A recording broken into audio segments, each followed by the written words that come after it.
Bonjour à tous, merci de nous avoir rejoints pour ce webinaire qui a donc pour terme comment le mode hybride révolutionne la gestion de projet. Pour vous accompagner tout au long de cette présentation, Gilles Kieffer sera votre intervenant.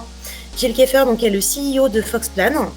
Pour information, voilà, avec 20 ans d'expérience dans les solutions de pilotage de portefeuille de projet, Gilles a créé donc, il y a maintenant quelques années la solution Foxplan, une solution qui va vous être présentée dans ce webinaire avec plus de détails, notamment sur la nouvelle version de cette solution. Et vous le comprendrez par rapport au titre, une solution hybride, vous le verrez, qui allie effectivement donc, le mode agile, le mode traditionnel pour vous assurer beaucoup plus de performance dans la gestion de projet.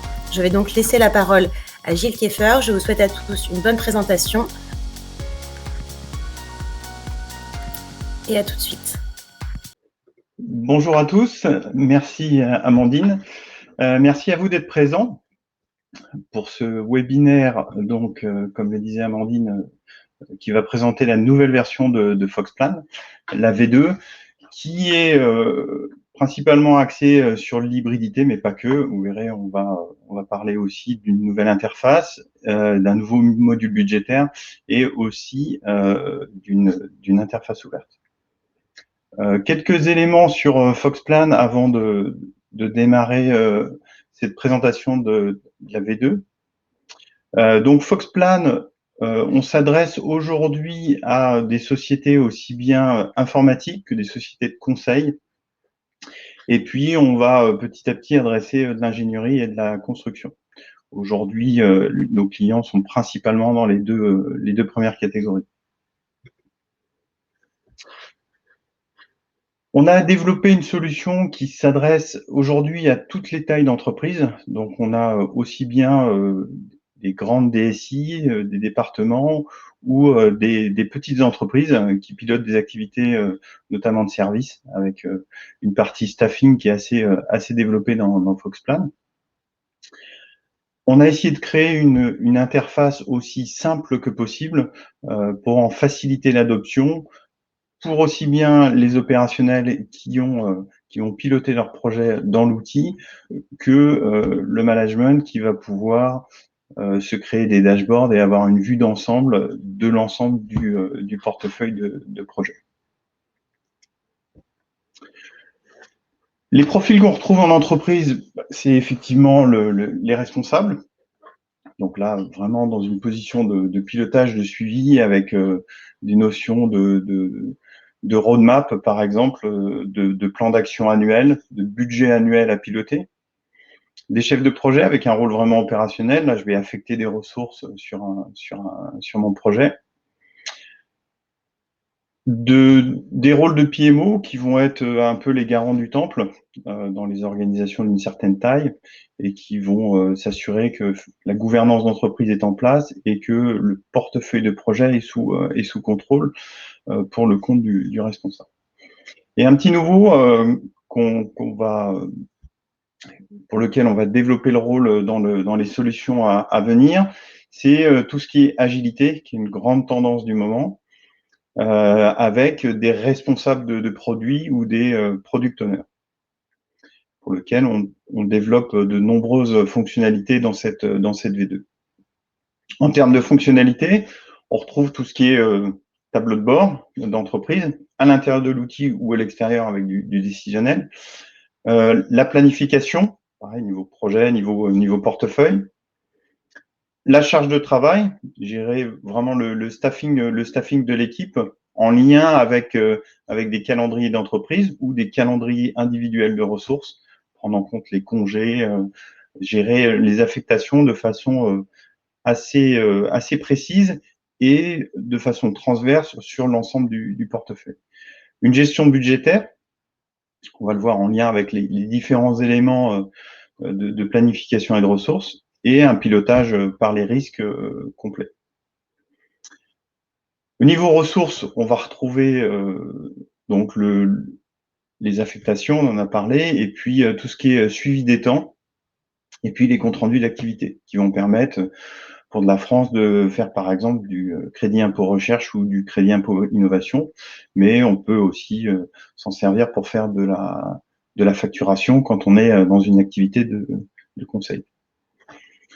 Une piste d'audit, donc tous les éléments qui sont mis à jour dans l'outil sont tracés et suivis, ce qui permet de savoir exactement ce qui s'est passé et d'avoir aussi des tendances d'évolution de projet, savoir pourquoi un jalon a décalé dans le temps et on est arrivé à un décalage de 2 mois.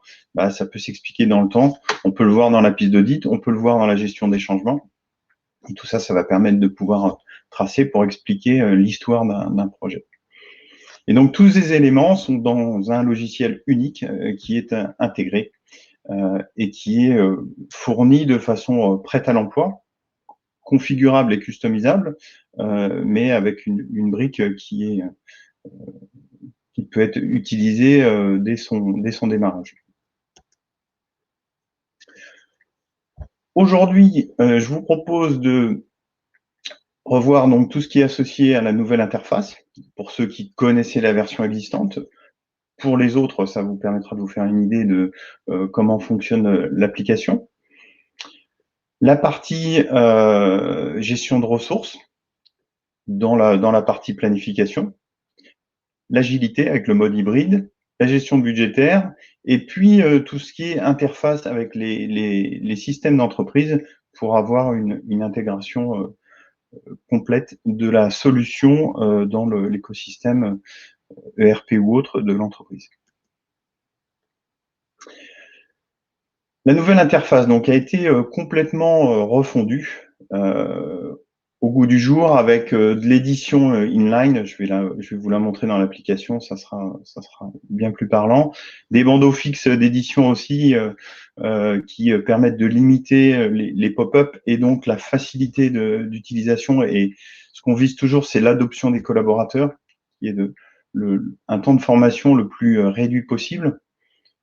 C'est le retour en général qu'on a quand on démarre une implémentation chez un client, c'est que les clients sont souvent surpris par le fait que la formation est relativement courte sur notre outil. On pense que c'est associé notamment à l'interface et à l'ergonomie. Et puis, on a regroupé, alors on va le retrouver notamment sur la gestion des ressources, on a essayé de regrouper des fonctionnalités qui avaient du sens. Par exemple, la planification et la gestion des ressources. On va voir que la planification va avoir une incidence sur les ressources et le staffing des ressources va avoir une incidence sur la planification. Forcément, si une ressource démarre plus tard une activité, la durée de la tâche va en être affectée. Et inversement, si on avait affecté une ressource sur une tâche qui va décaler, le staffing de la ressource va être décalé d'autant. Donc ça nous paraissait important dans cette version de pouvoir allier les deux de façon visuelle sur un écran unique. Et là, on peut faire des choses intéressantes en termes de planification et de staffing. Alors, si on regarde dans l'outil ce que ça donne, on peut voir que sur la partie haute, on retrouve la planification. Là, on est sur une planification traditionnelle avec des phases ou des tâches ou encore des jalons qui vont se suivre dans une logique avec des dépendances. On verra tout à l'heure qu'on a une logique un petit peu différente sur les projets agiles. Donc là, on est sur une interface avec du drag and drop. On va pouvoir faire de l'édition directement dans les cellules. On va pouvoir, bien sûr, changer les dates. Donc là, ça change un petit peu du mode pop-up, où on est vraiment en interactif dans l'écran pour pouvoir modifier. Sur la partie basse, vous avez tout ce qui est affectation de ressources. Donc là, vous avez à chaque fois, pour une affectation, donc là, on est à la journée. D'ailleurs, on peut prendre aussi un peu de hauteur et changer l'échelle pour être jusqu'à du pluriannuel, par exemple, si on a des plans à long terme. Là, on est à la journée. Donc, si on regarde sur une journée donnée, pour l'affectation d'une ressource, on a 2 chiffres. Le chiffre de droite, c'est la capacité de la ressource à faire en fonction de son calendrier, donc en fonction de ses disponibilités. Donc, la disponibilité va être à 0 si la personne est en est indisponible pour une raison X ou Y, si elle a pris un congé par exemple. Et sur la partie de gauche, on a le chiffre qui correspond à l'affectation de la ressource pour cette journée-là. Alors, on a l'affectation, là je suis sur un projet donné, donc l'affectation, on l'a sur ce projet donné, mais on a aussi les affectations des autres projets. Donc là, par exemple, Marc est dans l'équipe projet, il n'a pas encore été affecté sur le projet, mais on voit qu'il est déjà affecté sur un autre projet. Donc là, j'ai ces affectations sur l'autre projet. Si j'en rajoute, on va voir que ça va poser des problèmes de contention de ressources. Sur le cas de Paul, on voit qu'il y a déjà des problématiques. Là, sur le 12 mars, il est affecté 2 jours, alors qu'il a bien sûr 1 jour de capacité. Là, on peut avoir dans Foxplan des ressources physiques ou des ressources génériques. Donc, ça peut être du matériel ou autre qu'on peut gérer. On peut gérer aussi des équipes comme ça, avec des capacités qui sont supérieures à 100%. Et là, on va retrouver, en termes de capacité, on va retrouver 3, par exemple, ce qui va correspondre à 3 ETP. Dans le cas où on ne veut pas descendre à la ressource et on veut rester au niveau équipe. Donc là, très simplement, si je veux rajouter une tâche, hop, je vais rajouter une tâche par exemple. Donc là, on est plutôt sur un bandeau de droite, où là, on va avoir un petit peu plus de détails sur la tâche à éditer, ce qui donne plus d'informations que juste les colonnes dans la grille. Donc là, on voit que j'ai créé une nouvelle tâche. Et je vais pouvoir lui affecter directement une ressource. Donc, par exemple, Marc, je vais l'affecter à 100% de la tâche. Donc là, il est juste affecté, il a 1 jour de planifié sur cette tâche. Si je rallonge la durée de la tâche, là, je vais passer à 3 jours d'affectation. Je vais pouvoir affecter la ressource soit en pourcentage, parce que je sais qu'il va être à 100% sur la durée de la tâche, ou alors il va être à 50% sur la durée de la tâche, et du coup, la charge va être définie en fonction de la durée, ou alors je vais pouvoir faire une affectation en jour homme, parce que par exemple, j'ai un forfait sur cette tâche qui correspond, donc là je suis en version anglaise, mais sinon ça serait jour homme, Mondays, qui correspond du coup à un forfait sur cette tâche qui va peut-être durer 10 jours. Je ne peux y consacrer que 3 jours de charge. Donc je vais pouvoir le faire en fonction des deux.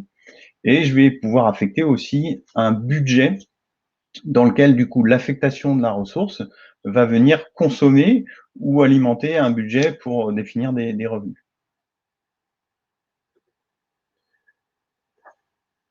Je vais définir par exemple une dépendance, très simplement, entre les tâches. Et vous voyez que ça va se replanifier automatiquement en fonction des dépendances et du mouvement des tâches. Et là, on peut voir que Marc, sur la journée du 18, il a déjà 2 actions en parallèle. Donc une action sur un autre projet, plus une action sur le projet en cours.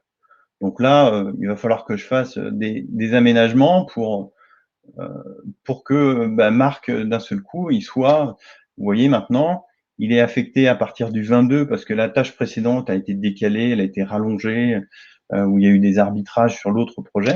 Et là, d'un seul coup, on voit que Marc n'est plus dans le rouge, il a bien 1 jour d'affectation pour 1 jour de capacité. Donc là, on va être bon. Sur Paul, il y aura du travail à faire. Donc ça, c'est le module de planification de projet. Je ne vais pas pouvoir vous présenter toutes les fonctionnalités. On n'a qu'1 heure, mais globalement, on a beaucoup travaillé l'interface. Vous voyez, pour déplacer une tâche, maintenant on peut le faire en drag and drop. Donc ce genre de choses qui sont assez pratiques et qui permettent de faciliter l'édition. L'interface, je ne vous ai pas présenté le menu, juste rapidement. Donc, on va retrouver le module de gestion de portefeuille, la gestion de projet. Donc là, je vous ai présenté une des parties de la gestion de projet qui est la planification. Mon travail, Et puis, la gestion de l'environnement de travail, qui est donc là où on crée l'équipe, où on va configurer l'environnement de l'entreprise, qui est encore une fois prêt à l'emploi, mais on peut y rajouter des choses, rajouter les attributs d'entreprise, les modèles de projet d'entreprise, par exemple, qui vont être configurés pour l'ensemble des collaborateurs. Les calendriers d'entreprise peuvent être définis aussi par collaborateur ou pour l'ensemble des collaborateurs. Et on va retrouver également un portefeuille de ressources. Donc là, on part plus d'un portefeuille de projet, mais on part des ressources pour gérer des ressources de façon globale. Donc voilà pour la nouvelle interface, le mode d'édition, et puis cette partie planification, avec sur le même écran, c'est quelque chose qu'on ne retrouve pas souvent dans les solutions, la planification et le staffing des ressources. Là, comme vous l'avez vu, on peut faire des arbitrages directement dans le planning et en voir l'impact sur les ressources.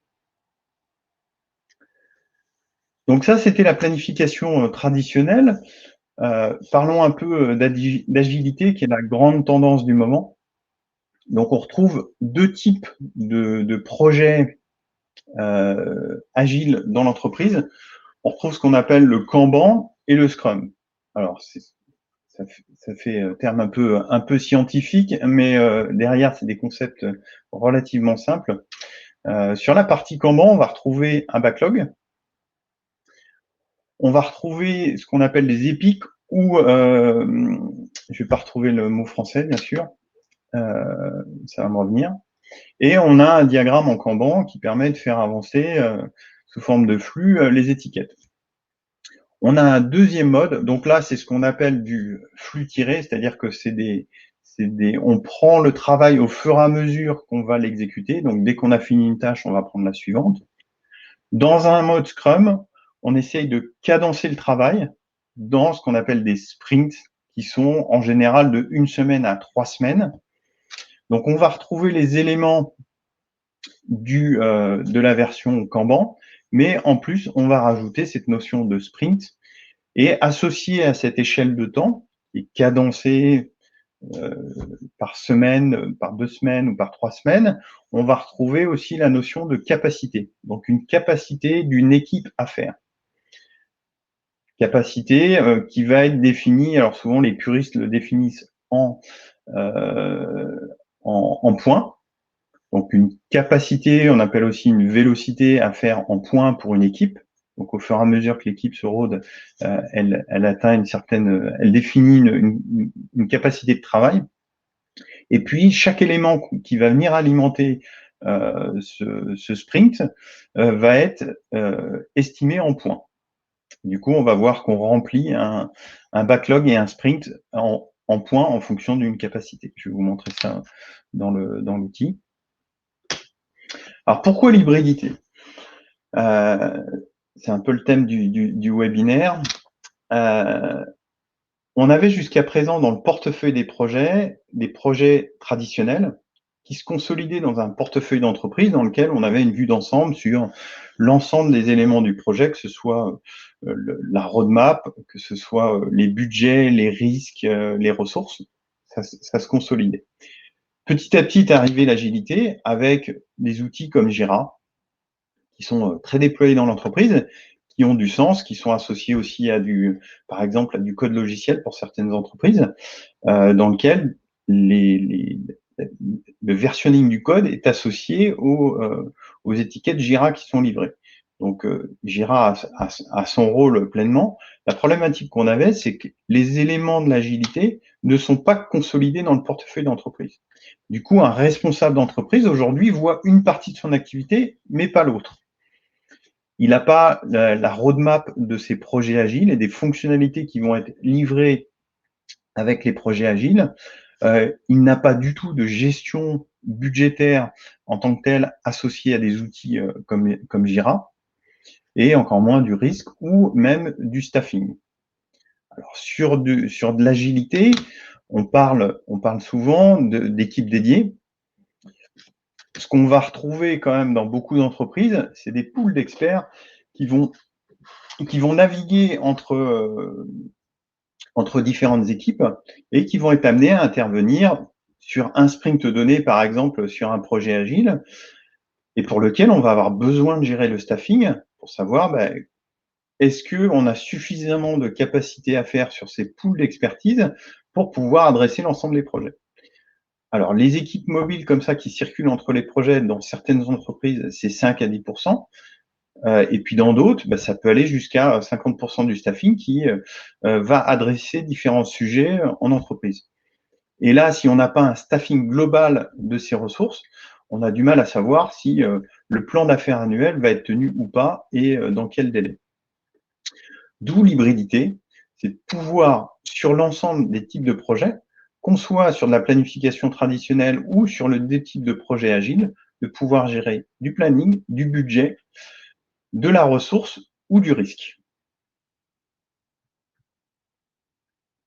J'entends qu'il y a des questions qui arrivent sur la plateforme. N'hésitez pas à en poser effectivement au fur et à mesure que les sujets viennent et on les adressera à la fin. Donc, qu'est-ce que ça donne dans l'outil l'agilité? Alors, je vais prendre un projet Scrum, ça sera le plus complet et le plus parlant. Alors, on va commencer par le module de gestion des tickets. Alors, on va retrouver, ça c'est un module typique agile. Alors, c'est le plus complet parce qu'on a la partie Scrum. Mais on va retrouver dans ce module agile, on va retrouver à la fois le backlog, dans lequel on crée tous les éléments, on les initialise. On va retrouver les épiques, qu'on appelle aussi épopées, ça y est, ça m'est revenu, qui sont finalement des groupes de fonctionnalités. Donc, on va livrer des éléments brique par brique, mais on veut les regrouper pour savoir, par exemple, mes développements serveurs, où ils en sont. Et donc, je vais regarder toutes les étiquettes qui sont associées à ce développement serveur. Donc là, je vais retrouver mes épiques ou mes épopées. Donc là, j'en ai deux. Et vous voyez qu'au fur et à mesure que j'affecte mes étiquettes, donc ça peut être des bugs, ça peut être ce qu'on appelle des stories ou des tâches, au fur et à mesure que je les affecte à une épique ou une épopée, ils prennent du coup le libellé qui correspond à l'épique ou l'épopée. Donc là, si je rajoute par exemple une tâche, tac, je vais la mettre dans mon épique, comme on pourrait le faire dans Jira. Et là, du coup, vous voyez qu'elle a été affectée à l'épique. Donc là, je remplis mon backlog. Je vais créer mes différents sprints.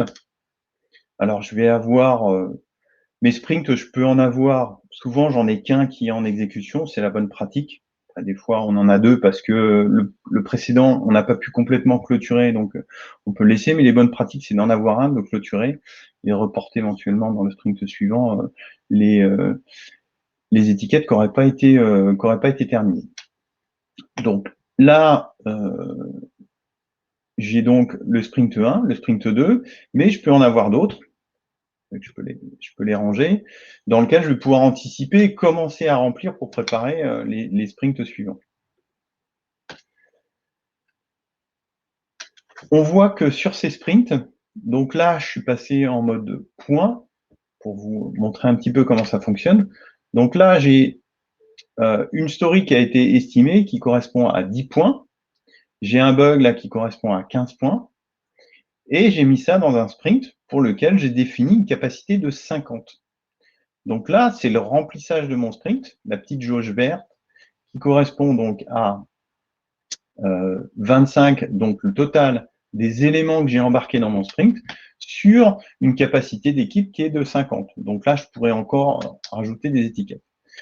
Sur le sprint 1, j'avais défini une capacité de 120, en fonction des gens qui étaient présents dans l'équipe, et j'ai embarqué donc 80 points, qui correspondent à ces éléments-là. La petite jauge bleue à droite permet d'indiquer la progression, donc combien j'ai d'étiquettes qui ont été clôturées versus celles qui avaient été embarquées dans le sprint. Donc là, on voit, c'est le 80 qu'on avait ici, on voit que sur les 80 qu'on a embarqués dans le sprint, on a réalisé à hauteur de 40 points. Donc ça, c'est la petite jauge bleue. Donc ça, c'est la partie backlog. Donc là, je prépare mes sprints. Et après, je vais voir l'exécution des sprints. Et là, je vais retrouver donc les 2 sprints qui sont en cours. Et juste pour illustrer le fait qu'effectivement, on peut avoir plusieurs sprints qui sont ouverts. Encore une fois, la bonne pratique, c'est d'en avoir qu'un seul. Et là, on va retrouver les statuts des étiquettes et on va faire tout simplement progresser les étiquettes pour petit à petit aller les clôturer. Donc les colonnes sont configurables.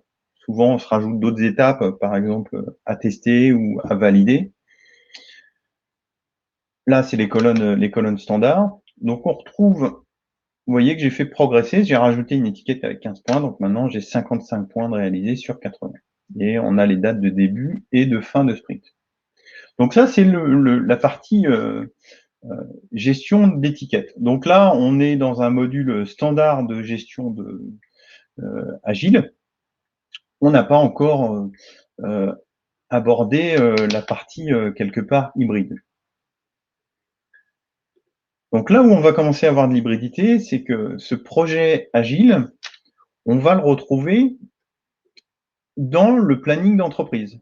Donc on va le retrouver au niveau du projet agile lui-même, où là on va pouvoir piloter son projet avec ses différents éléments.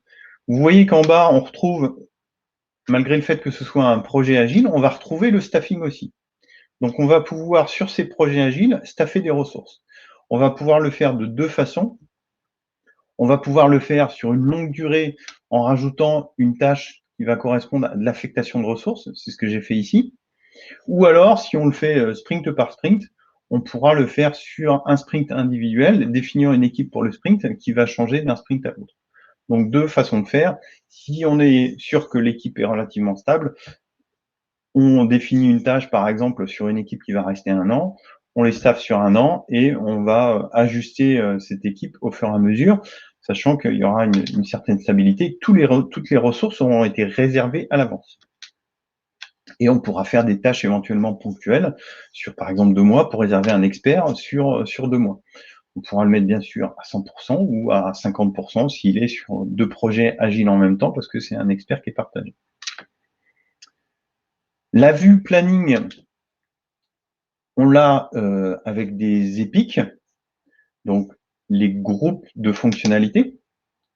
Donc là, vous voyez que j'ai 2 groupes de fonctionnalités. J'ai un développement front et un développement back avec tout le détail à l'intérieur. Mais on va pouvoir le regarder aussi sous l'angle des sprints. Donc là, c'est les différents sprints que j'ai structurés. Donc là, on voit sprint 1, sprint 2, sprint 3, sprint 4, où là, on va séquencer son travail un peu différemment.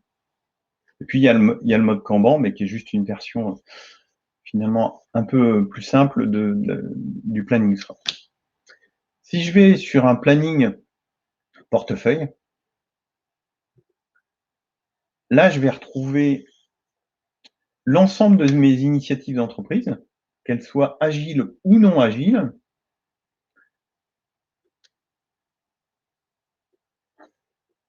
Et là, je vais pouvoir, donc là, on retrouve le projet Scrum avec l'ensemble des éléments qui ont été alimentés et qui sont du coup qui sont présents sous forme de roadmap et du coup on va pouvoir analyser d'un point de vue portefeuille. Là, on retrouve uniquement les épiques qui ont du sens au niveau portefeuille, sachant que les sprints, eux, auront un petit peu moins de sens. Ce qu'on veut voir, c'est souvent les fonctionnalités d'un point de vue portefeuille. Et là, au niveau portefeuille, on va retrouver, avec une maille moins fine, mais on va retrouver l'affectation des ressources sur les projets du portefeuille de projet. Donc là, on va pouvoir faire des arbitrages et voir effectivement s'il y a des contingences au niveau ressources. Donc là, Paul, par exemple, il est sur 3 projets en même temps, donc forcément, ça va pas fonctionner. On le voit tout de suite et on peut du coup prendre des décisions et réorganiser le portefeuille de projet.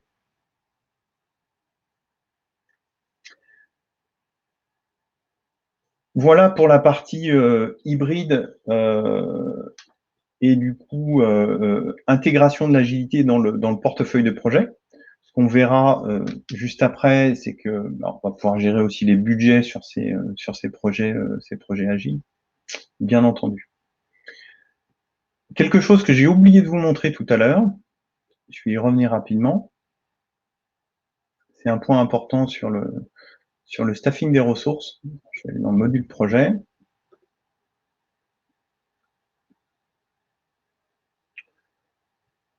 On va retourner sur le projet traditionnel. Ce que je vous ai montré tout à l'heure, c'est que quand on changeait la planification des tâches, ça affectait les ressources. Ce que je ne vous ai pas montré, c'est qu'on peut planifier l'affectation des tâches et vous allez voir que, donc là, ça change le type d'affectation de la ressource. Ça m'indique juste que je suis en train de changer de type d'affectation. Et vous allez voir que voilà, ça met à jour le planning en fonction de l'affectation des ressources. Ce qui du coup devient très facile de faire des arbitrages sur des journées données. On peut les supprimer sur l'affectation des ressources et le planning va suivre directement. Donc là, la gestion du staffing en devient très très simple. Voilà pour ce petit oubli. On va passer à la partie budgétaire. Donc là, il y a eu quelques petits changements qui ont beaucoup de sens et qui étaient demandés par les entreprises. Déjà, la partie budgétaire fonctionne avec la planification et les ressources. C'est-à-dire qu'on va avoir un budget qui est toujours à jour en fonction des éléments planifiés et des éléments de ressources. Pour les ressources qui génèrent des coûts ou des revenus sur les projets, bien entendu. Donc là, si on bouge l'affectation des ressources, on va voir que le budget, une ressource qui passe d'un mois à l'autre, le budget qui est affecté à cette ressource, il va bouger automatiquement d'un mois sur l'autre. Donc l'affectation que je viens de vous montrer, par exemple, en manuel sur une tâche donnée qui va générer un coût sur un projet, va se déverser directement dans le budget. Donc on a toujours un budget qui est cohérent avec les activités qui sont associées. Donc pour une société qui pilote une activité de service, par exemple, le fait de pouvoir suivre l'affectation des ressources en lien avec le budget, ça va permettre de savoir exactement quelle est l'activité qu'ils vont pouvoir facturer au mois le mois et de savoir de gérer quelque part leur facturation et leur clôture. Pour des entreprises qui font de la clôture mensuelle, pareil, on va avoir un suivi très fin des projets au mois le mois, des 3 éléments conjointement. On a d'autres éléments qui permettent de suivre par l'intermédiaire de la description des lignes budgétaires. On peut avoir plusieurs lignes budgétaires par projet. On va pouvoir définir des enveloppes d'investissement, des enveloppes qui correspondent plutôt à de l'opérationnel, de l'OPEX ou du CAPEX. On va pouvoir définir des éléments de crédit impôt innovation ou crédit impôt recherche. Et puis, on a tout ce qui est valorisation des ressources, dans lequel on va pouvoir valoriser les ressources sur la base d'un taux journalier moyen, et on va pouvoir en avoir plusieurs. On va en avoir un, par exemple, pour des coûts, où là, on va avoir un certain TJM qui correspond au coût de la ressource, et vous allez voir qu'on peut en avoir un autre pour les revenus, qui peut être différent. Et là, on peut calculer directement une marge sur son projet basée sur l'activité associée aux ressources.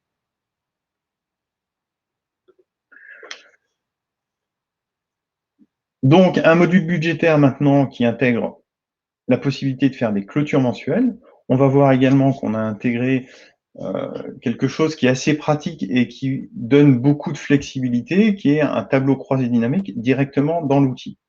Ce qui permet de vous constituer vos tableaux de bord de suivi budgétaire en fonction de vos propres critères. Donc en fonction des équipes, en fonction des budgets, en fonction des projets, en fonction des regroupements, par exemple, sur tous les projets d'investissement. Vous allez pouvoir le faire vous-même grâce à ce tableau croisé dynamique. et même pouvoir, si vous rajoutez vos attributs d'entreprise, pouvoir les intégrer directement dans ce tableau d'analyse. Et on retrouve, comme je le disais, les revenus, les coûts et la marge. Alors, comment ça se traduit dans l'outil?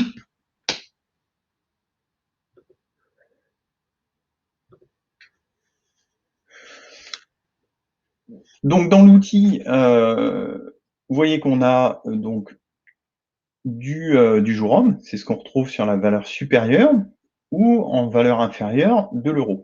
On peut désactiver pour ne voir que de l'euro ou ne voir que du jour homme en fonction de ce que vous pilotez. On va se focaliser sur l'euro. Donc là, on est sur une échelle de temps qui est donc mensuelle, éventuellement en pluriannuel. Donc au niveau portefeuille, on va pouvoir, par exemple, voir ça au niveau pluriannuel. Et puis, là, on n'a activé que les coûts, mais dans la configuration du projet, on peut activer aussi les revenus et la marge. On a un budget avec plusieurs versions budgétaires pour faire éventuellement des revues budgétaires. Donc, qui va être un budget qu'on va renseigner en dur quelque part avec des jours hommes ou des euros. Encore une fois, en fonction de ce qu'on suit. Pour les entreprises qui pilotent qu'en jour homme, ils pourront faire des budgets en jour homme, mois par mois. Une planification donc, qui correspond à les enveloppes euros qu'on a planifiées, ou alors ça va correspondre à l'affectation des ressources à l'affectation des ressources sur les projets. Donc là, toutes les ressources qu'on a affectées sur une ligne budgétaire donnée, donc là on a une ligne budgétaire, mais on peut en avoir plusieurs. On va retrouver du coup les affectations sur les projets, on va les retrouver ici. Et c'est ces affectations-là qu'on va pouvoir valoriser, par exemple sur le planifié. Là, j'ai des ressources, donc j'ai des enveloppes euros qui sont rentrées en dur, mais je peux avoir aussi des ressources. Donc là, on voit que j'ai 14 jours d'affectés qui ont été valorisés avec un TJM qui a été défini pour la ressource, qui correspond à un TJM de coût. Donc là, c'est par exemple, on voit, j'ai une journée, 400 euros. Donc ça, c'est le planifié. On a ensuite le réalisé, qui va correspondre à ce qui a été effectué sur les projets. Alors, on va rentrer le réalisé soit au niveau des tâches, soit sous forme de feuilles de temps, qui vont être cadencées par semaine, par mois, avec des clôtures fin de mois, par exemple, et qui, pareil, vont venir se déverser dans le budget. Et on va avoir aussi des factures qu'on va recevoir, des factures euros, qui vont correspondre à des choses qui ont été encaissées. Et on a une notion de date d'arrêté qui va permettre de déverser tout ce qui est réalisé, factual, le réalisé, dans le prévisionnel. Donc le prévisionnel jusqu'à la date d'arrêté, donc là on a une date d'arrêté qui est à fin février. À fin février, avant la date d'arrêté, le prévisionnel va s'alimenter avec le réalisé. Et après la date d'arrêté, on va prendre le planifié.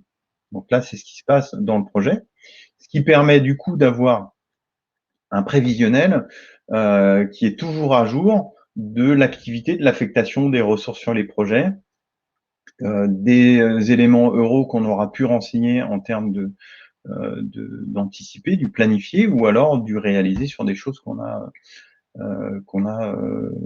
réalisées ou qu'on a payées. Ce qui va nous permettre ensuite de comparer le budget avec le prévisionnel. Souvent, c'est l'exercice le plus simple, et de savoir où on en est en termes d'atterrissage sur les projets, de savoir si on va ou pas atterrir dans le budget qui avait été alloué, encore une fois, en euros ou en jour homme. Et pour faire ces analyses, donc, le tableau croisé dynamique qu'on va retrouver au niveau projet, mais qu'on va pouvoir retrouver aussi au niveau portefeuille. Donc là, c'est pas très rigolo, on a un projet, quand on sera au niveau portefeuille avec plusieurs projets, on commence à avoir des éléments intéressants. Et là, libre à vous de jouer avec le tableau croisé dynamique pour rajouter les éléments que vous souhaitez et vous créer vos propres vues qui vous conviennent. Vous pouvez, alors je ne l'ai pas dit, mais que ce soit sur toutes les vues, on peut se sauvegarder, on peut se créer des filtres ou se créer des vues. Et là, on voit, je me suis créé par exemple plusieurs vues dans mes favoris, où là, je vais pouvoir du coup reprendre mes vues. Par exemple, là, en annuel, en mensuel, pardon, je reprends budget, le prévisionnel, le planifié, le réalisé. Je peux voir mon budget par mois, je peux ne suivre que les jours hommes, par exemple. Donc là, je vais suivre au mois le mois les jours hommes.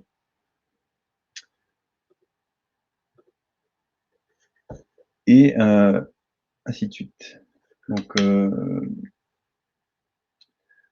voilà, si je vais sur la partie portefeuille, niveau budgétaire, je vais retrouver la même chose, mais là, je vais avoir l'ensemble de mon portefeuille de projet avec le total qui va correspondre, par exemple, à mon budget et à mon prévisionnel. Donc là, on voit que sur ces éléments-là, là, j'ai encore un peu de marge sur mon budget.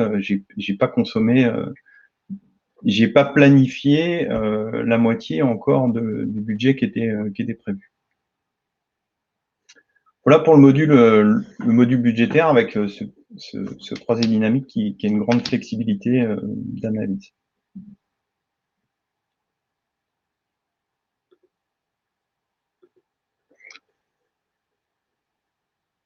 Foxplan est un outil configurable dans lequel on va pouvoir intégrer la méthodologie d'entreprise pour créer par exemple ces modèles de projet dans lequel on va pouvoir décrire le cycle projet de l'entreprise tel qu'il a été défini dans la gouvernance, avec en reprenant des standards type PMI ou autres, dans lequel on a toute la hiérarchie des projets, de la structure d'un projet et éventuellement de plusieurs types de projets, un projet de maintenance en 4 phases, un projet de déploiement en 10 phases et ainsi de suite, avec des activités de maintenance et des projets, des activités projets. Tous les attributs d'entreprise que vous utilisez peuvent être rajoutés dans l'outil sur chaque écran, donc ce qui donne une grande flexibilité. C'est à votre main, vous pouvez le configurer vous-même. Bien sûr, c'est des éléments qui doivent être mis en place avec beaucoup de précautions pour pas trop perturber les utilisateurs. On est sur cette V2 de Foxplan sur un système relativement ouvert, dans lequel on essaye un maximum de s'insérer dans l'écosystème d'entreprise. Alors on pouvait le faire précédemment, mais c'était un peu plus ardu. Maintenant, on a exposé toutes les API d'application, donc tous les échanges qui sont faits aujourd'hui entre la partie visuelle que vous avez pu voir l'interface et la partie serveur passent aujourd'hui par des API. Donc toute la démo qui a été faite fait appel à des API qui vont retourner des informations. Ces API sont exposées dans un catalogue d'API qui va permettre et qui est documenté, avec un système qui est bien connu des informaticiens qui s'appelle Swagger, qui vous montre qui vous présente les API d'une façon technique, et c'est ce qui permet aux informaticiens de faire des interfaces. Donc là, ça va permettre de faire tout type d'interface, donc soit avec des CRM, par exemple, parce que vous gérez l'activité de vos clients dans les CRM et vous voulez faire le pendant dans l'activité projet. Donc là, l'interface pourra être implémentée pour alimenter, par exemple, avec des nouvelles initiatives enregistrées dans le CRM, dans l'activité projet et remonter, pourquoi pas, des indicateurs de facturation ou autres dans le CRM. On va pouvoir aussi le faire, typiquement, c'est ce qu'on retrouve avec la partie finance, pour alimenter la partie budgétaire et la déverser dans un outil financier.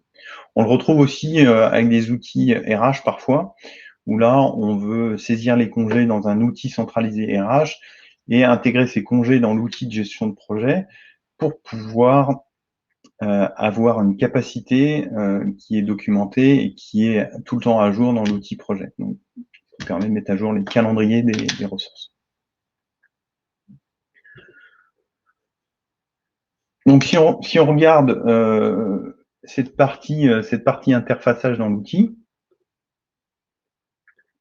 donc là, vous avez, je rentre pas dans le détail, on a malheureusement pas le temps, mais donc ça, c'est la configuration de l'environnement d'entreprise. C'est dans cette partie-là qu'on va décrire les membres de l'équipe, qu'on va décrire les champs personnalisés, qu'on va décrire les champs qui sont accessibles. Et il y a une partie, alors il y a la partie Jira qu'on va voir dans 2 secondes, et puis il y a la partie API. Donc là, on retrouve, vous voyez, les API sont exposés. On retrouve les API d'entreprise qui vont correspondre à la gestion des ressources, à la gestion des budgets, à la gestion des environnements, et ainsi de suite. Donc tout est documenté et ouvert, et on peut aller voir du coup sur une API donnée, comment appeler l'API et quel résultat ça va donner.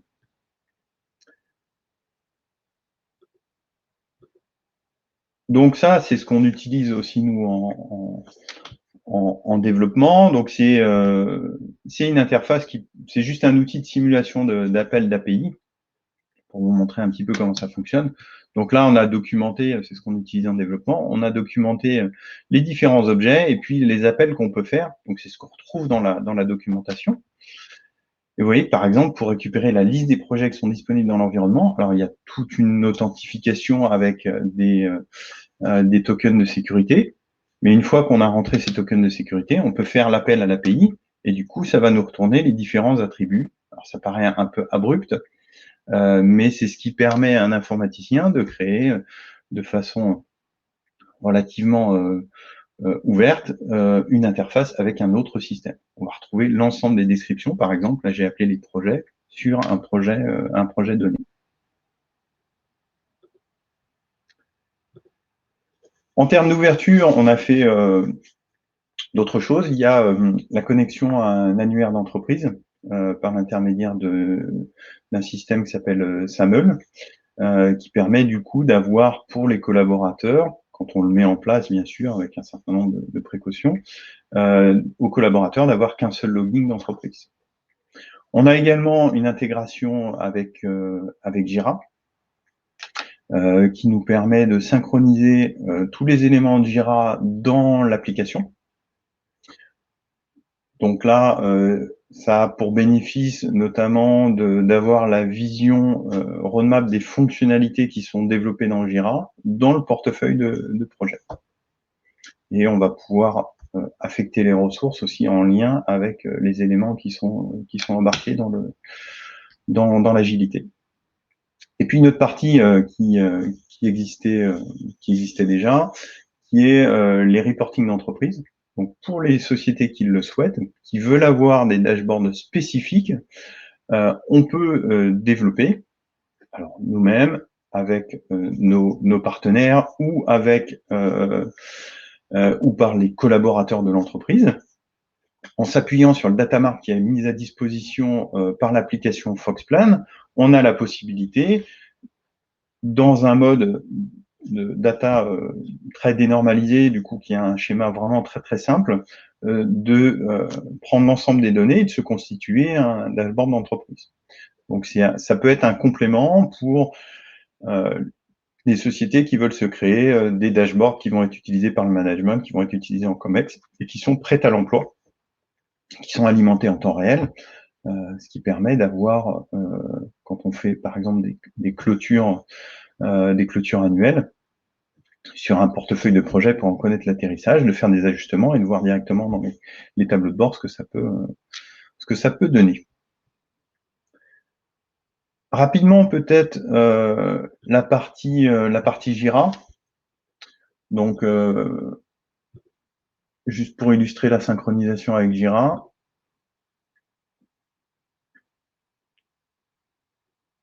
Alors, je vais retourner sur la partie projet. Donc là, on a un projet Jira relativement simple avec quelques étiquettes. Donc, je retrouve le pendant dans Jira. Ouais, si je fais bouger une étiquette dans Jira, tout simplement, quand je vais retourner dans ma gestion de projet, je vais synchroniser et du coup, ça va me faire progresser mes étiquettes en lien avec Jira. Encore une fois, les fonctionnalités restent dans Jira, c'est plus pour consolider l'avancement de progression de groupes de fonctionnalités sous forme d'épiques, par exemple, qu'on va retrouver au niveau portefeuille qui va être intéressant et qui donne au management une indication de la progression des projets agiles dans le portefeuille d'entreprise. Voilà, on a fait le tour. Vous avez vu qu'on a couvert donc bien sûr l'hybridité avec l'intégration de l'agile, la nouvelle interface qui est encore un peu plus ergonomique que la précédente, une gestion budgétaire avec la clôture en mensuel, et puis un certain nombre d'interfaces qui permettent de s'intégrer au système d'entreprise type CRM, RH ou outils budgétaires